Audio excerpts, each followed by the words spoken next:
Hey, this is Jen Johans at filmintuition.com and Film Intuition on social media and Letterboxd. And this is Watch with Jen.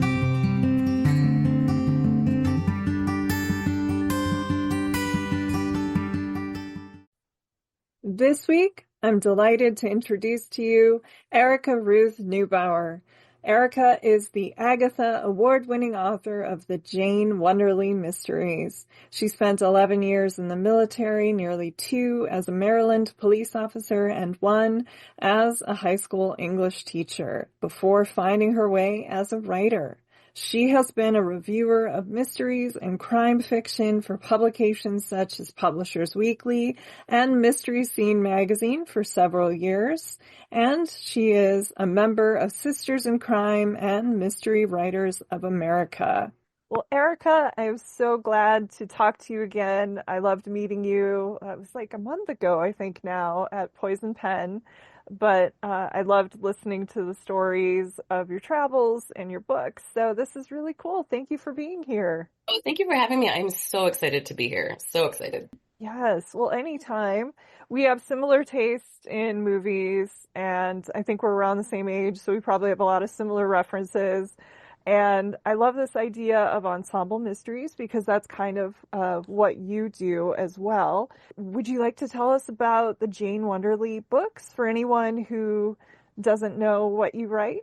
Absolutely. So it's a historical mystery series. They're set in the 1920s. The first one is set in Egypt at the Mina House Hotel, thusly called Murder at the Mina House. Okay. And, she's an American war widow. She's traveling with her very saucy aunt. She gets accused of murder and then has to clear her name, as one does. Yeah.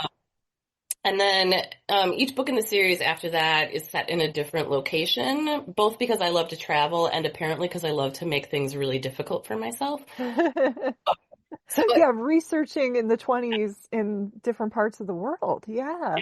Yeah. So each book is like a whole new challenge, and having to learn like what was this place like in the 20s, which is fun, but also, like I said, it does make a lot of work for me. But I wouldn't change it.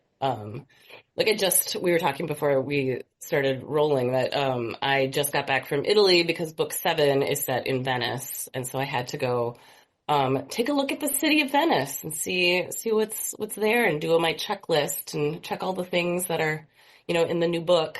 Oh, I can't wait. Yeah. Yeah. Oh, that's so great. And I know you have a background. You were in the military. First of all, thank you for your service, of course. So you traveled the world. And did you always want to travel, like from childhood on? Yes. Yeah. I have always wanted to travel. And it's actually funny. I joined the military to pay for school. Yeah.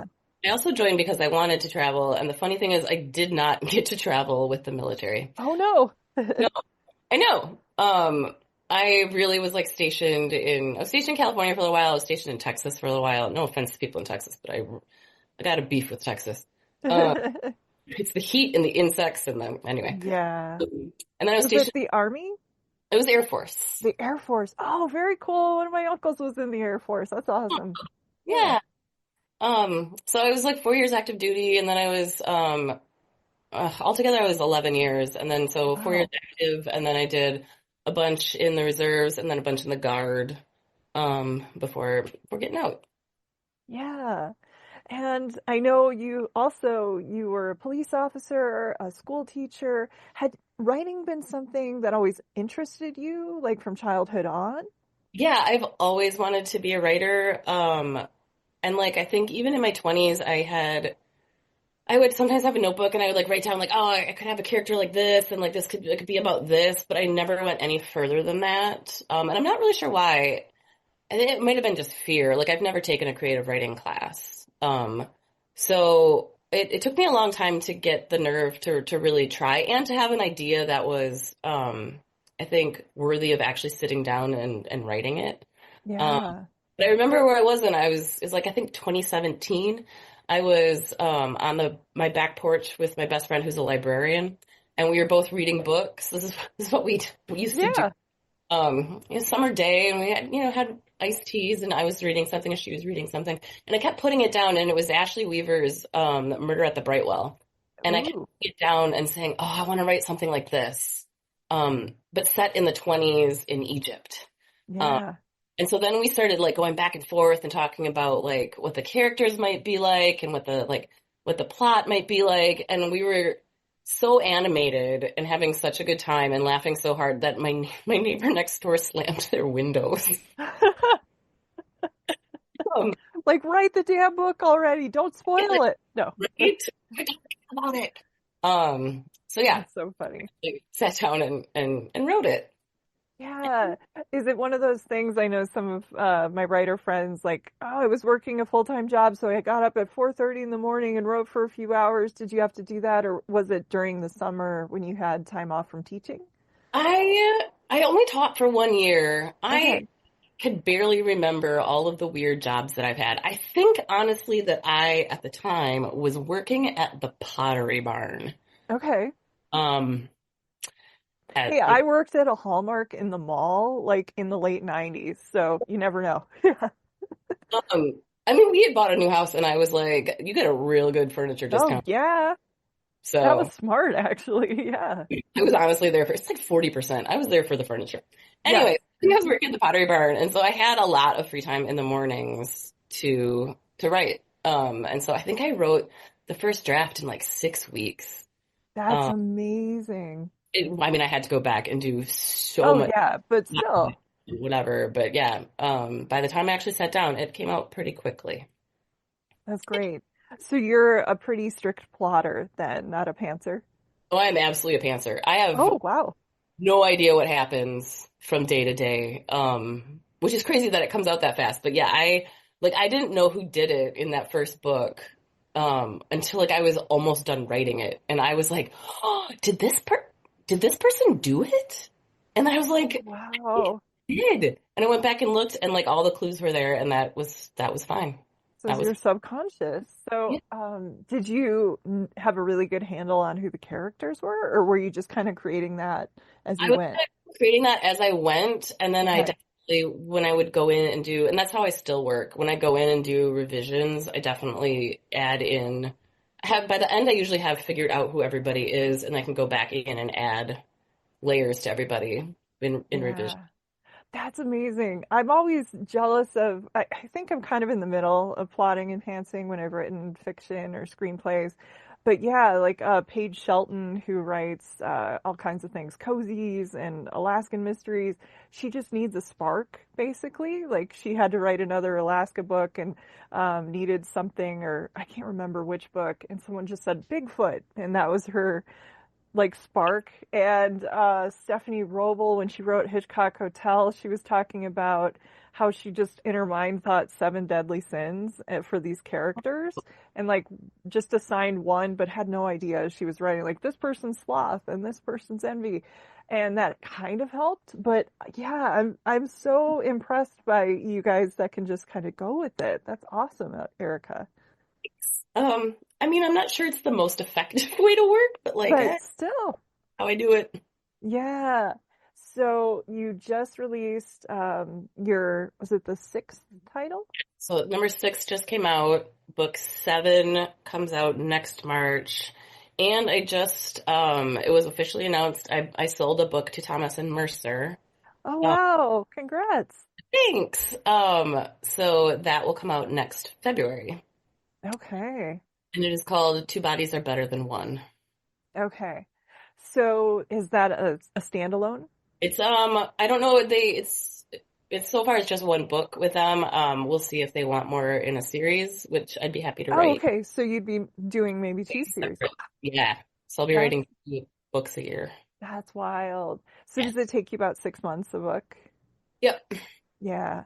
Yeah. Yeah. That's in and of itself impressive. I don't know how people create like year after year after year. I know again, like my friend Sean Cosby can do it, and he's one of those annoying people. I'm one of the people like I don't love writing. I love having written, and I hear that a Sure. lot. Like, because writing and rewriting is always fun, or getting Yeah. in there and getting going, but it's that first draft. But he's one of those people who in our group chat will just like drop a block of text and Oh my, it's it's something and you're like, what? And he said, yeah, this is about 3 books out. What? Like, what what are are you you doing? Like, talking about? yeah, I, I don't understand. Yes. But so you're going to be on this yearly schedule. That's amazing. And to do, you said you wrote the first Mina House in like 2017-ish. yeah, So that's a lot of books in that short period of time. That's so cool. it is. And I have a couple in the drawer too. So I mean, I have been pretty much writing 2 books a year up till now anyway. So Oh, I mean, wow. yeah. Oh, so you've got a drawer. Very good. Drawer. Yeah. Okay. So, in Ocean's 11, if you guys are a fan, an Ocean's 11 style heist to get those books out of the drawer at Erica's, she's just, yes. That's another book. No. You love a heist. Yes. And I did watch an interview with you where you were talking about growing up on like Masterpiece Mystery and black and white movies and your dad. So I know we're going to be talking about Ensemble Mysteries today, but I'd love to hear more about that because I was one of those geeks who watched like way too many movies very young as well. Yeah. Oh, yeah. And like even like my best friend, the librarian, she and I also like in high school would hole up in her basement and watch old black and white movies. Like it did Yeah. just me and my dad, although there was a lot me and my dad watching old black and white movies. But it kind of transcended that as well. And I still like my friend gave me her login so I could use TCM because I don't have cable. Uh-huh. It was like the greatest gift is that I can Yes. use TCM. I'm I so happy, know. TCM is the greatest. My gosh. right? Yeah, I still love that intro, that Sunny Side of the Street, with the Chet Baker. Like, I'll go watch that on YouTube sometimes if you need like an endorphin hit, Yeah, essentially. It's so good. Yeah. yeah, It's just calming and even if the movies aren't calming, yeah, just very yeah. soothing. Exactly. Good nostalgia. So I love that your best friend is a librarian and you would watch all these things with her and read books. I know you are a big reader, and on your website, you actually do have recommendations of books you're enjoying or books that you love, which is very cool. Yeah. I need to update that. Have you read anything recently that you want to give a shout out to? I think I could finally say I was one of the judges for the Edgars this year. So Oh, congrats. That's so cool. and so I'm taking a little break from fiction. Yeah, you would have had to read so much. Yeah, but I really actually ended up reading quite a few things last year that I really loved, and especially some things that I wouldn't have picked up. Yeah. Robert Jackson Barrett has like this sci-fi-ish. It was called The Tainted Cup, and it was not Okay. I would have picked up and read, but I ended up loving it. Wow. Yeah, Um, that's not really my genre, but every once in a while you'll find one and it just blows you away. Yeah. yeah, I was like, and I ordered the second one. Very cool. Yeah. Well, talking about ensemble mysteries and crackling dialogue, really, you you can't do better than The Thin Man. I love the book, but the book is very different than the movie. Both came out in 34. The director of The Thin Man even was kind of like, let's just be spontaneous. It's kind of the book, but it's not. So I know you're a fan of like screwball, feisty heroines. So I'd love to hear more about your relationship with The Thin Man. It's one of my favorites. I watch it every year around Christmas because in my book it's a Christmas. Perfect. Yeah. Um, it was really the inspiration for me for the dialogue in my books between Jane and Redvers because I love the crackling wit between those two. Um, Mhm. I think that their on-screen chemistry was so good. It really was. Yeah, this was the second movie they made. They made Manhattan Melodrama, which of course is notorious as the movie John Dillinger was going to see when he got shot because he loved Myrna Loy. Yeah, And she always, of course, felt bad about that. And, they made 14 total. They were so good together. so good together. Yeah. I will admit that the Thin Man series, I think I only really loved the first two. I agree. It kind of, yeah, it sort of went down in quality. There were a couple that were interesting for like the supporting players. Yeah. But yeah, I agree with you. And I know they put on like those marathons around Christmas and New Year's because yeah, it's perfect for the holidays. Yeah. Yes. It's another one like The Big Sleep, especially the movie and the book, where Oh, like gun to your head, I don't know that I could explain this mystery or like I get it, but I don't get it. Like I yeah. watched the film and I'm like, am I dumb or did I just forget exactly what happened? And it turns out I guess everybody feels that way. So Yeah. that made me feel better. So interesting about Chandler is like his plots don't really make sense, but they're still good. Yeah. Yeah. And Hammett usually wasn't this convoluted, at least some of the ones I've read, but wow. Yeah, this the movie at least gets very complicated. I read the book a couple years back because I did a podcast as a guest for Skylight Books out in LA, and that was a lot of fun. But yeah, I was cramming, so I did it really quickly. So I don't know that I retain much. I've read the book before, but yeah, it's another one of those that's very dense and it's different. I remember there were so many things in the book where like it takes place, they go back and forth to like hotel rooms a lot. And, they had to kind of condense that. They shot it very, very quickly, the film. It was kind of shot as a B movie, and here it's like one of the most endearing classics. So you never know. Yeah. I did not know that. I didn't know it was shot as a B movie. Kind of. It was shot on the cheap, pretty much, really quickly. Uh, It's so funny because I love that movie. I do too. Yeah, W.S. Van Dyke was kind of notorious for doing this thing where he's like, yeah, we got to check the lighting. So, William, if you just go in and, do something with the martini shaker just so we can test it. And he did. And then all of a sudden, here's like, that's it. Print it.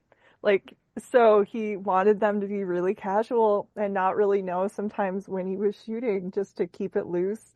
Like the scene where he's shooting the air gun at the Christmas tree. That was just something Powell was doing one day and Oh ends my up in the movie. God. Yeah.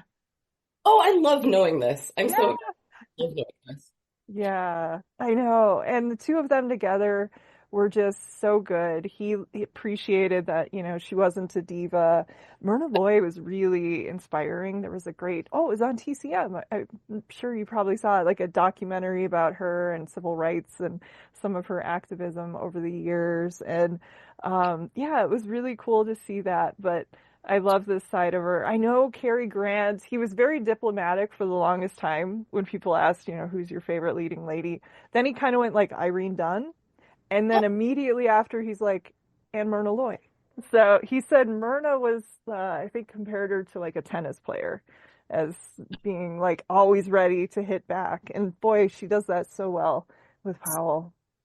Again, like that sparkling dialogue. It's their back and forth is so good. I know. Yeah. I know that it got really hard for some of the actors because they had to say so much, so many lines of dialogue very quickly, like that dinner table scene. Wow. Yeah. Yeah. Yeah. But they just did it. And yeah. And you can kind of tell sometimes when they might be doing a little improv. Like there's this adorable scene where I think she has a tray full of martinis and he just like kisses her as they're walking into a room and she kind of smiles and like laughs because I don't think she was expecting that. And so it's really great. You can kind of see why so many hotels and places just assumed that they were really married and they were not. Yeah. Super fair. Yeah, I was going to ask you, by the way, so I know Yeah. this was a big influence on your dialogue, and your main character's name is Jane, and I did see that you are a big Pride and Prejudice fan. So was that like an homage a little bit to Jane Austen? Jane is a little bit of an homage to Jane Austen, and the Wonderly I actually stole from the Maltese Falcon. Oh, wow. I love knowing that. That's so cool. One of the last movies that my dad and I saw in a theater was the Maltese Falcon. Before he died, was the Maltese Falcon. And yeah, Bridget O'Shaughnessy. One of the names that she takes is, or one of her aliases is, Wonderly. That is so good. Oh, that's sweet. And there's nothing like seeing these on the big screen. I've never seen The Thin Man on the big screen. I saw My Man Godfrey last summer in LA because it just was playing when I was there.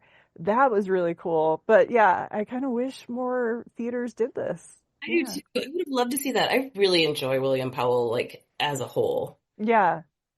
Yeah, Roger Ebert wrote this really beautiful piece about it for his Great Movies collection in 2002, and he was talking about how William Powell is to dialogue as Fred Astaire is to dance, which I thought was really beautiful. And he was talking about the difference between them and how protective he is. I didn't realize William Powell was 6 feet tall.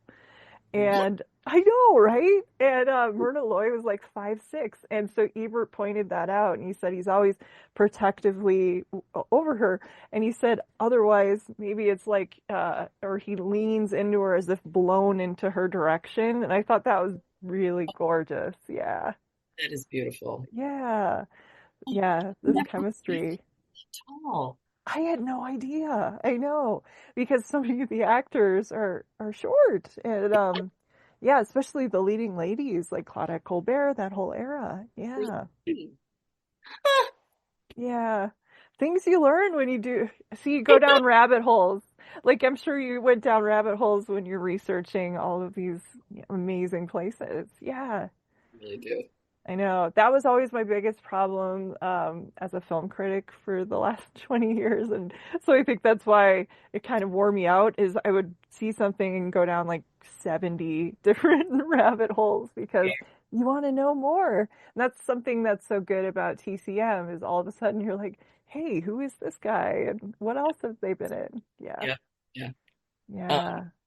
Do you have any other favorites with Powell and Loy from this era, or other favorite screwball films that you think were really big influence? I have a lot of favorite screwballs. I Like, do too. um, God, Cary Grant. I really Yes. love Baby. Yes. Was so good. He was really good at screwball. His girl Friday. Yes. Talk about, the pace of that. Yeah. Actually, the movie we're going to talk about later, Clue, I was watching this documentary that John Charles from Poisoned Pen hit me to, where it said that the film that they showed, the entire cast, was His Girl Friday. And Jonathan Lynn said, this is the pace we're going to be working at for the dialogue. And everyone got really enthusiastic, maybe a little intimidated, but very excited. Yeah. That's awesome. Yeah. So these movies really do kind of go together. So that was really smart. Yeah. But I do love to, of course, the dog Asta, played by Skippy, was also in The Awful Truth, which is another one of my favorite Yeah. screwballs. I didn't realize that Asta was in both of those. Yeah, I love Skippy the dog. I Eh, know. Yeah.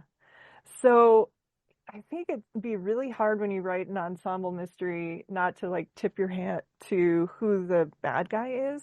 Yeah. And actually, Death does a brilliant job of making sure there's no shortage of suspects. And the same with Thin Man. These people are all a little bit shady. So how much fun is that for you to write when you have these larger than life people? It is the most fun. It's one of the things that I really enjoy about like the Agatha Christie's and Yes. it's like Golden Age is that it seems like I mean, it's an ensemble. It's always like a bunch of people who are sort of trapped in a space, and all of them have secrets. And that's what I really love is exploring like what everybody's secret is and why that gives them a motive. Um, Yeah. And what was so cool about Mina House, the setup is you have them in kind of a confined or a small area, just like we're going to see with Death on the Nile and Clue in a small space.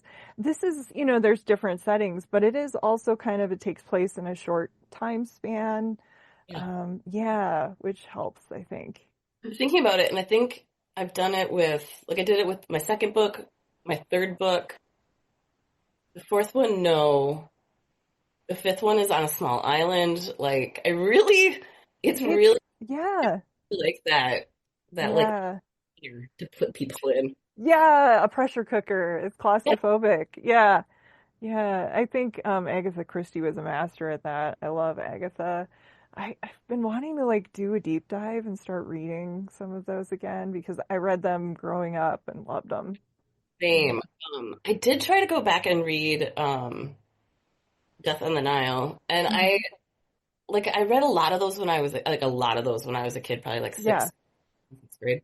And I forgot how long her front porches are. Like she has so much like backstory and all this stuff leading. I was like, oh wow. I Doesn't very just dive in. Yeah.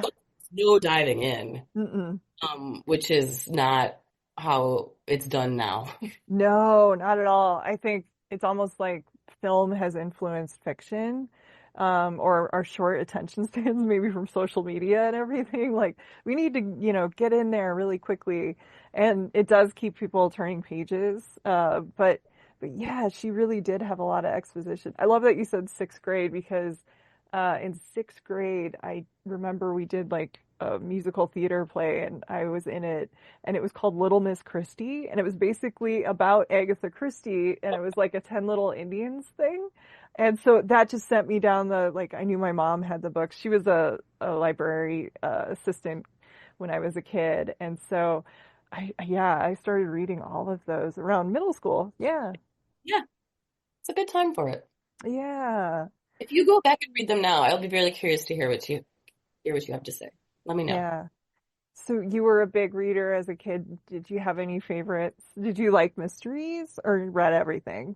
I have always, well, I mean, I read The Babysitter's Club. I mean, it was the The 80s. best. Christie's big idea, right? Of course. Yeah. Um, Yes. I have always been a huge mystery reader. So, like, I have a Nancy Drew tattoo because I remember the first book that my mom put into my hands was a Nancy Drew book. I have a Nancy Drew figurine and Nancy Drew socks. So, like, you're my See, new best friend. No, I know yeah, this is you. awesome. And I should say that we kind of bonded. Boyd and Beth Morrison were there that day. Boyd, I think it was Boyd asked about your tattoo, which was very cool. And you're like, yeah, it's Clue, my favorite board game and one of my favorite movies. Yeah, the best. It's aggressive. It's an aggressively large tattoo about Clue. And I think it's so funny. I get compliments on it, but like nobody picks up on what it is. Nobody. It takes a minute. These are the weapons. You have to explain it. Yeah. It's kind of the thing where you probably get asked so much that you want to wear a t-shirt. Like, yes, this is Clue. An arrow. This. Yeah. Oh. So do you have any other thoughts on The Thin Man? I mean, I love that movie. Yeah. Highly recommend if anyone is listening, hasn't seen it for sure. Yeah.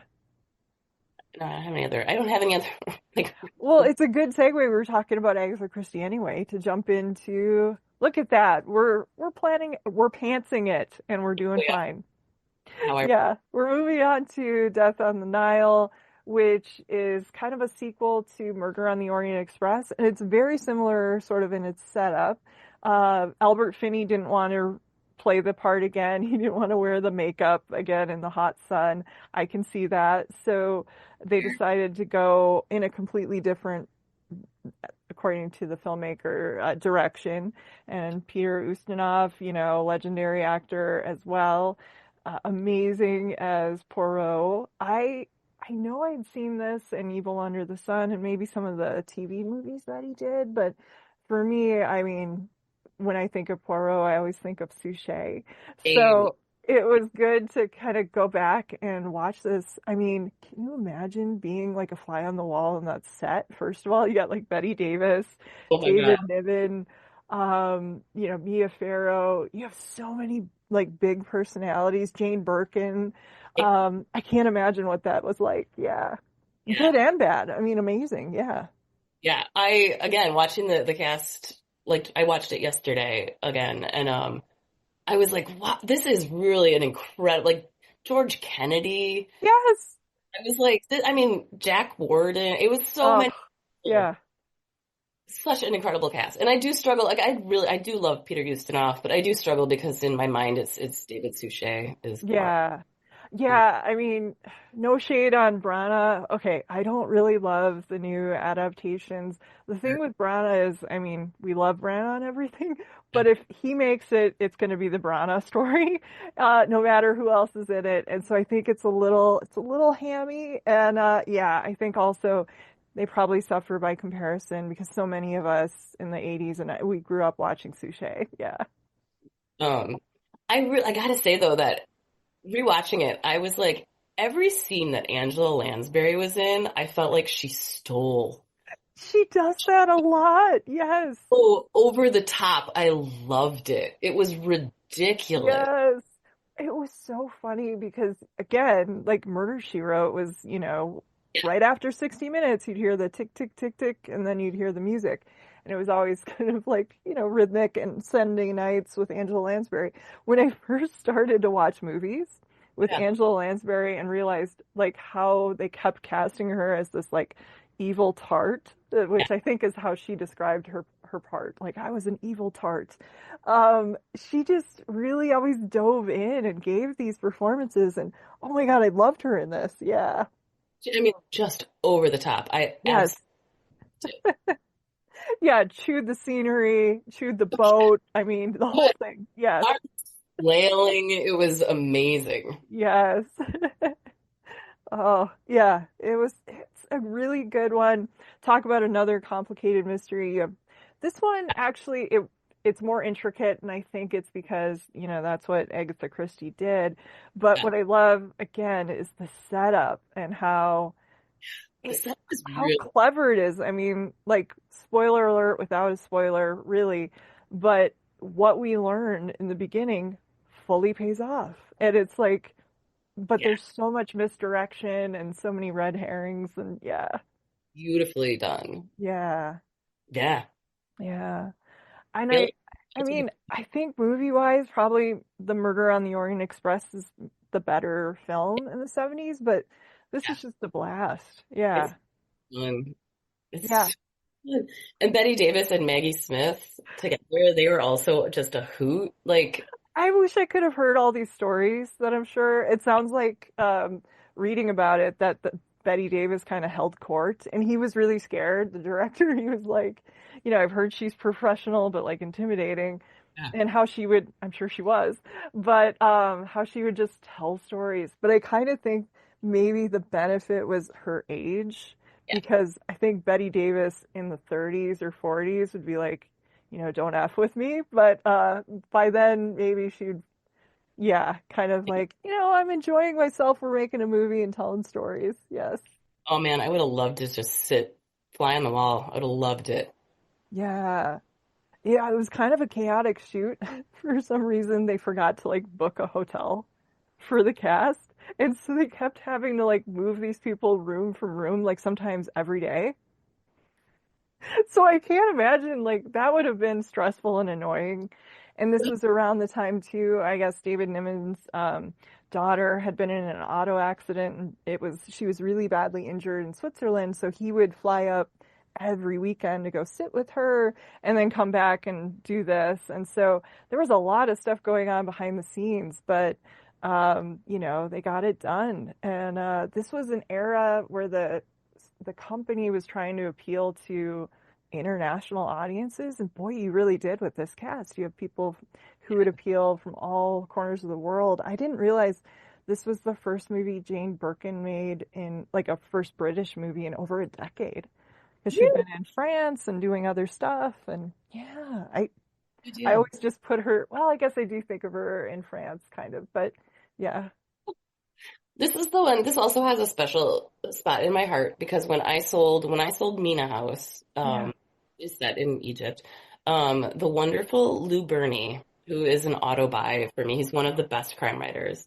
Oh Um, my God, such a good writer. such a good writer. The wonderful Lou Burney sent me a German poster of Death on the Nile. Oh my God, No, that's incredible.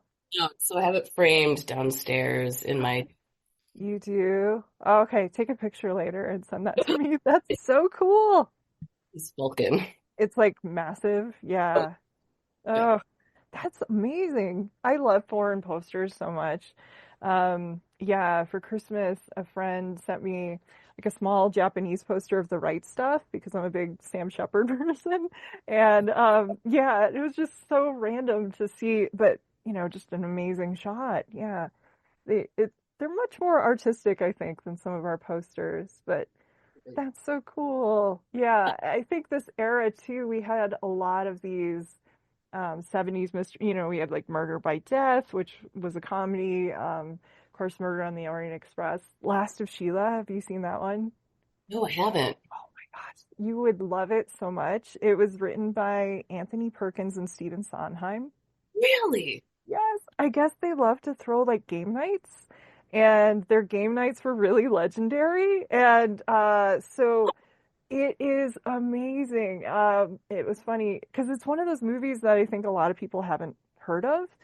And when I was in high school, my English teacher was married to Stephen Schwant, who wrote The Face on the Milk Carton and a couple like teenage mysteries.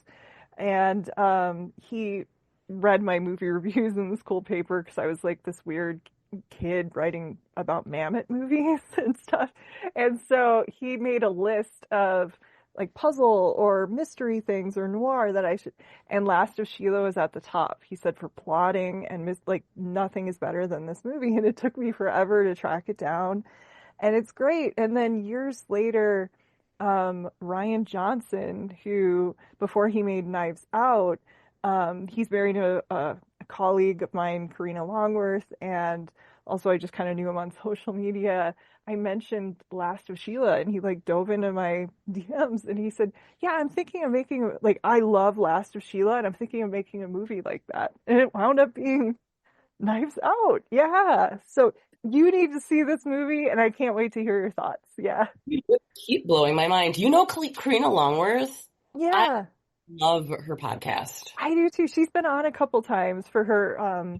We did like Dean Martin, and yeah, she's amazing. Yes, so sweet. And just a genius, right? Like, I Yeah, don't know. So yeah, much research goes into every one of those. yeah. Yeah, I yeah, I love those. I love those deep dives. yeah. So I know you're gonna dig it. I mean, actually, Anthony Perkins and Stephen Sondheim were asked to write the script for Clue, and they turned it down. And I'm like, oh, but I mean, I love the script, but it's amazing when you think of who almost wrote it, like them and Tom Stoppard, who sent the check back because he's like, I can't figure it out. And it's just crazy. Yeah. So this was that era. And so Clue was actually, they were trying, Deborah Hill was trying to get it made, the producer, as early as like 80 or 81, but it took a few years because I think of the popularity of these movies. Yeah, Yeah, that makes yeah. So that this one really goes with the next ones too. Yeah, just really segues. Everything segues nicely. I know. Yeah. My new thought is maybe we all are pantsers. I don't know. I think maybe we are. Yes. Yeah. Clue was one of those movies I watched, in the Yeah. 80s. I think we saw it immediately as a new release. We didn't see it in the theater, but like I remember renting the video over and over before we owned it, watching it on sleepovers, like making everybody on the block watch it. So do you remember when you were first exposed to it? Same. I didn't get to see it in the theater. No. I also remember like renting it a couple times, and I again my that best friend who I've been friends with since we were six. Oh, that's so amazing. I saw it a bunch of times at her house, Okay. and so yeah, that was my. And like you, I loved that board game. I played it a lot as a kid. Yeah. Now, did you have a regular Clue or Master Detective? Because I had both, but yeah. No, I only had the regular Clue. Okay. Yeah. Yeah, they've made so many versions of it. It's crazy because I like to every year for Toys for Tots, I like to buy a new Clue and donate that every year because I'm hoping there's more nerds like us basically that want to, get into Clue. Yeah, but and you like me were a big Miss Scarlet fan. Yeah, I was always Miss Scarlet. Yep. Yeah, had to be Miss Scarlet. And I think if like somebody made a fuss, I'd be Miss White because, she was Madeline Kahn. How can you go wrong? Okay, Madeline Kahn was a comedic genius. I love her. Yes. Ugh, Yeah. ugh. Is it true? I'm hoping that you know this. Is it true that that whole scene with the flames on the side of my face was Improvise. improvised? And Tim Curry said, because they're like, how did you burst out laughing? Yes. And then he said, and then we had to be scraped up off the floor. And he said it must have been like the hardest thing to edit Oh, because because it's so perfect. it pans around and the look on everybody's face, they're like, What what? what is this woman doing? Yeah. Oh, I think it was Michael McKean said the greatest thing about Madeline Kahn, where he's like, the world moves a little too quickly for her and she's always trying to catch up. And he said and she knows this about herself and teases it and we all love her for it. And so she's always just like a step behind, trying to catch up. And she imbued Miss White with that so much. Like in the kitchen. I love it. Yeah. so many good lines. You So could just quote this whole, that's what the actor said happens is like wherever they go, people, even if it's not their line. Yeah. many. People just come up and start quoting the movie. Yeah. I think that there are some 80s movies that don't hold up that well, Hmm. but I think this one, I really believe this one holds up. Oh, yeah. I wonder if part of it too is because it was set in the past and Yeah. also it was kind of like a throwback to like the Thin Man and his Girl Friday era. So it was a movie out of time, whereas some of the movies that were set in the 80s, now when you watch it and you see like Mrs. LaRusso and Karate Kid go, hey, it's the 80s, it just like immediately causes a little bit of a laugh. But yeah, I Yeah. think this one is so good. For me, it got panned by critics and it bombed and I think it might be because of those endings, Yeah. like it just depended on, I don't know if it was like the day you saw it or the place you saw it, which ending you were going to see. I like it that they all play back to back to back like this now. And for me though, first of all I want to know what were critics thinking, come on. But Tim Curry, that last act of the movie, like if I was a voter, that's going on my Academy Award ballot because it's like up there with Marissa Tomei and My Cousin Vinny, like that much energy and dialogue. And that's also Jonathan Lynn, the writer director. So he just was good with this dialogue. Yeah. I'm like, yeah, like the incredible amount. He's running, Yes, that like full running. full running Yes, and like spitting dialogue yes, so fast and it's so funny. yeah. I know. And just having to, again, like you were saying with Angela Lansbury, with the arms are going and Yeah. and I had to stop her from screaming. And he's starting to play everybody else's parts, which is so good. Yeah, I don't know. I love this movie. Same. And then he's like throwing Michael McKean around for a while. He's like, stop doing that. And he's like, no. So Yeah. Oh my God. And you had a letter, and first of all, they're all tongue twisters too. Like you said, spinning dialogue, but a lot of these are repetition and kind of like the Coen brothers love to use repetition, but to make it funnier. And oh my God, it's effective. It's very effective.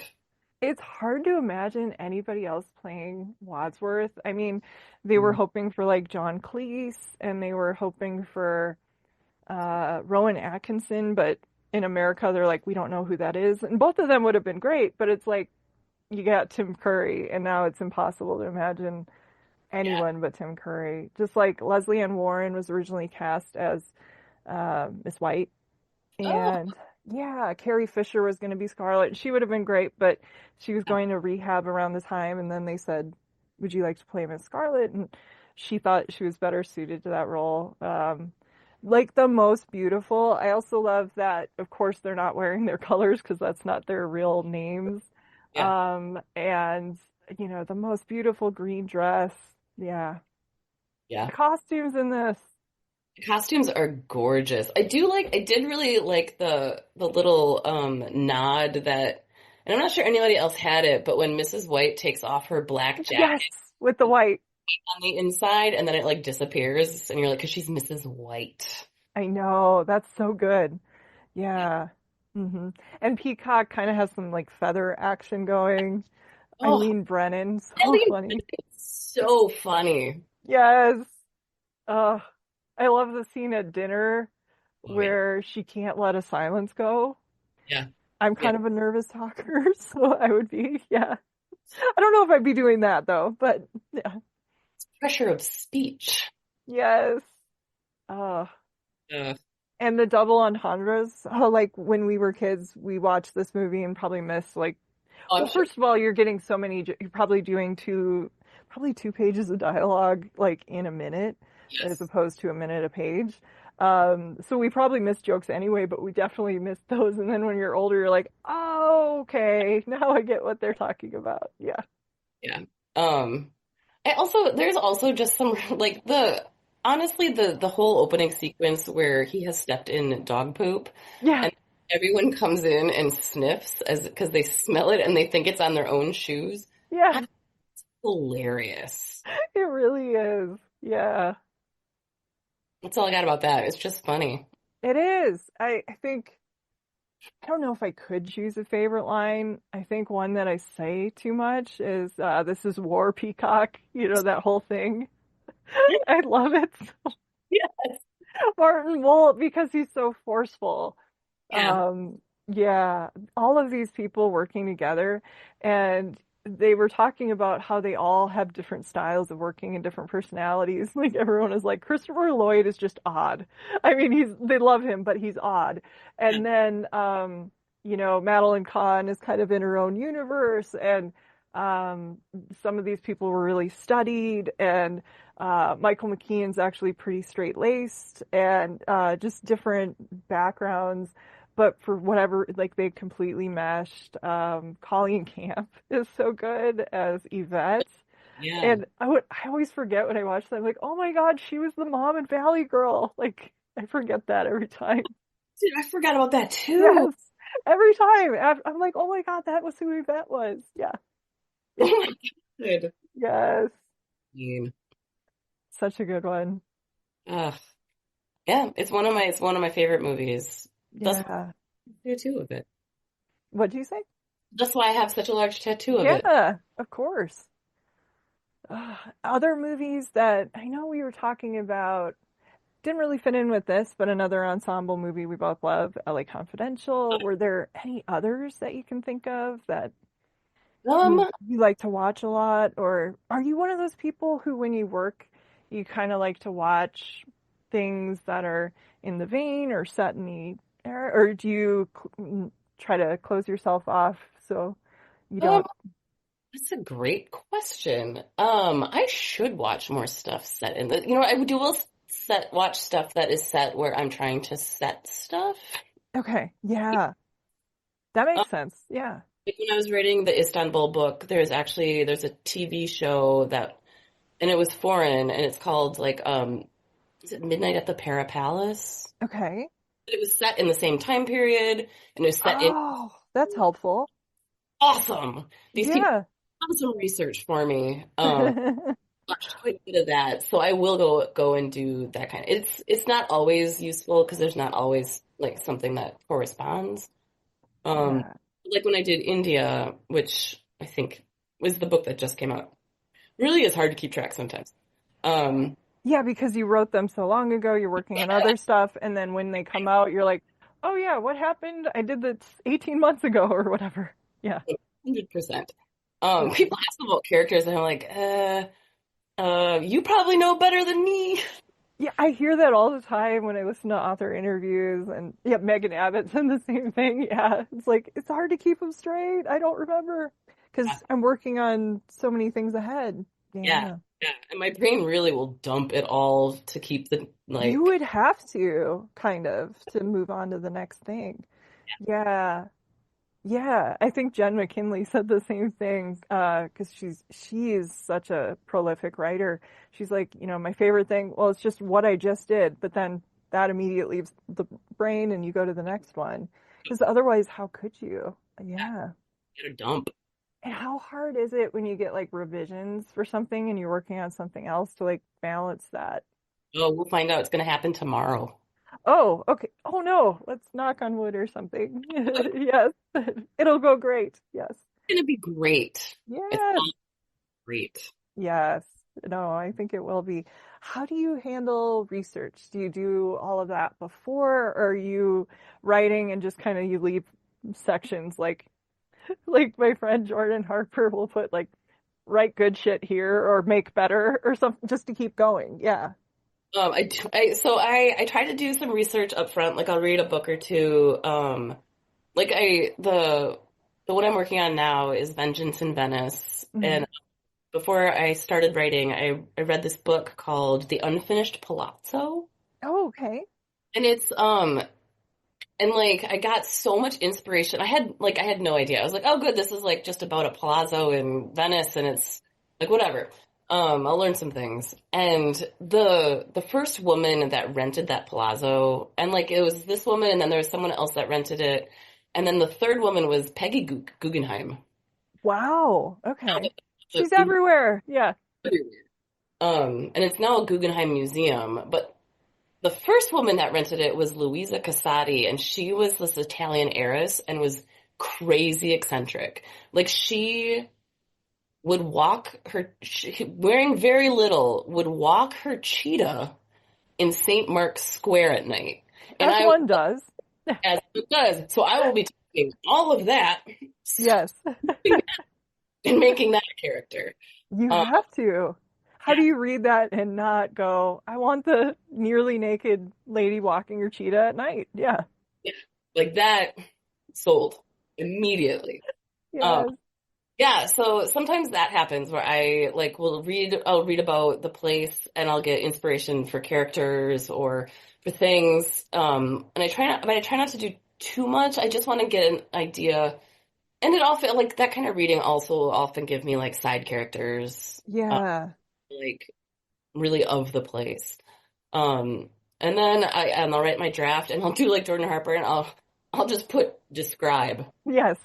Take this at Yeah. And then here keep going and then just keep going. for momentum. You kind of have to. Yeah. And then I always set it aside for a month or two, come back to it, That's smart. So you know, like if you edit something too many times in a row, you need a break. Yeah. see it. It also makes me a lot less precious about it. Yeah. Oh, that's true. Because Yeah. and you're like, I worked so hard on that. Yeah. If you give it a couple months and come back, you're like, man, that's fine. You can cut that and cut that. That's fine. You're a lot less precious about what you wrote. Yeah. So you said you've been writing kind of like two a year. So some of these books that you're finishing, you're just like, I don't like this one as much, or are you thinking of saving it for later, or the time is right, or So, like I'm thinking of I'm when still fascinated by, these in the drawer and the Ocean's 11 heist, basically. No, I'm just kidding. Got to read all these. um let's never rule out a heist book. Um, That would be amazing. Oh, what if Jane is you know, somehow involved? You never know. Yeah. I mean I'm contracted through She's in Monte Carlo or something, or Monaco. Yeah. yeah. Yeah. I forgot what the question was. I got real excited about a heist. I did too. Oh, the books that you wrote and set aside, are you going to revisit those, or So did you just think these aren't ready yet? Or I think that there's an element of they're not ready yet. Like one's a World War II book. okay. The market's not great for those. Yeah. So someday maybe I'll go back to that. Actually, I mean I really liked it. So I will probably someday go back to that. I have like a romance novel in the drawer. Someday I'll Okay. probably to that. Yeah. And then I was working on before I had to drop everything and get to work on the things that I'm contracted for. I was working on a haunted house book. Um, Okay. so I would love to go back to that too. That would be good. Yeah. I think that would also keep you fresh, like to play with other genres. It's Yeah. fun and like I mean there's so many stories I want to tell. So it's fun to always be working on something that's a little bit different. Yeah. Do you still like to kick around ideas with your best friend beforehand? Or, yeah, that's great. And like with other writers too. Mm, Really good pals that are also mystery writers, Shannon Baker and Jesse Lowry. Um, mm. and like we do write a lot of writing retreats together, and I definitely spend a lot of time kicking around ideas with those ladies. Oh, that's so good. Yeah. Yeah. Are they your first readers, or is your partner your first reader? No, he is my last reader. He doesn't Ah, the book is out. I don't really have any beta readers. Hmm. I usually just send it to my editor. I was working for a long time with a freelance editor, Uh-huh. and she has gotten real busy. She had to get a day job, and Yeah. so yeah, just gonna be sending these to my editor. You know what? My agent is really good at editorial, though. Oh, that's so nice. Yeah. It's good when So you have that skill built in. yeah. Yeah. So I'm gonna take that all back and say that my agent is my first reader. All right. There you go. Yeah. Well, I'm excited. Definitely congrats on the latest book. I'm very excited about the Venice title. That sounds right up my alley. So I'm like a drop in the bucket amount of Italian, but of course, if you ask, I'm like, oh, I'm Italian. That's my first. I think everybody does that who's Italian. The joke is like nobody likes to say they're Italian more than, or nobody likes to say where they're from more than Italians. Or people from the Midwest will always say like, we're from the Midwest. Yes. Yeah, Yeah. I Same do thing. also. Yeah, Yeah. Well, this was so much fun, Erica. You'll have to come back for another topic anytime, more movies and books to talk about. love to. Yeah. Super fun. Yeah. Thank you so much for doing this. Yes. I also want to thank everyone for listening, especially my patrons who support the show and help fund my research, equipment, film rentals, RSS fees, and more for as little as $1 per month at the Film Intuition Patreon, which is the home base for the show. Other ways you can support the podcast are by sharing, reviewing, and subscribing to Watch with Jen wherever you get your podcasts, and also checking out the cool merch store hosted and created by our talented logo designer, Kate Gabrielle. You can find the merchandise store, including shirts, tote bags, stickers, and more by visiting filmintuition.com and clicking on the shop link. The show's theme music is solo acoustic guitar by Jason Shaw and is available in the free music archive. Well, until next time, please take care and happy movie watching. This is Jen Johans at filmintuition.com and Film Intuition on social media and Letterboxd. And this is Watch with Jen.